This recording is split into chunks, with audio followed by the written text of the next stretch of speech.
So I had an amazing revelation this morning. And I don't mean like on like a biblical scale or anything like that. I totally mean like an aha moment.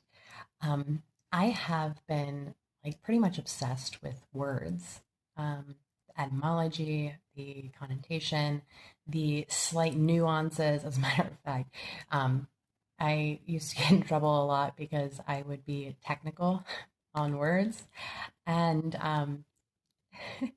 it's caused a bit of a riff a lot of times, like with between like friends and myself, because they're like, "Why do you talk like that?"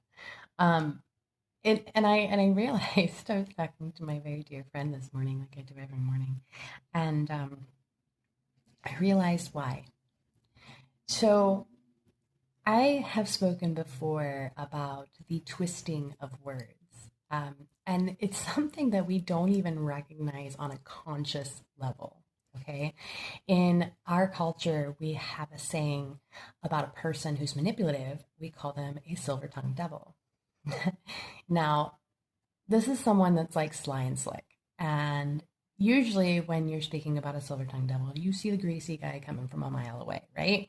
I'm thinking of a Rico Suave for some reason. Or a sly used cars salesman who will sell you the worst limit on the lot for the most money, right?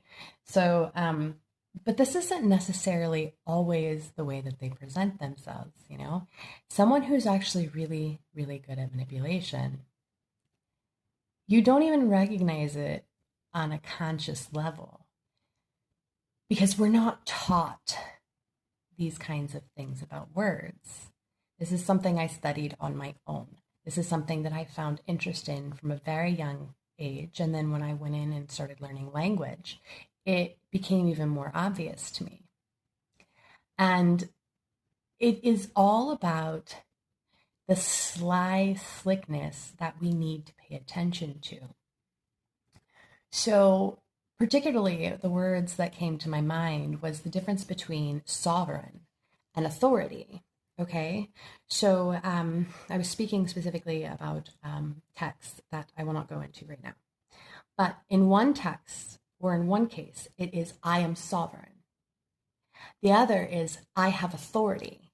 Now, sovereign does mean authority, but it means authority over oneself, while authority puts you above somebody else. Okay? So pay attention to the connotation.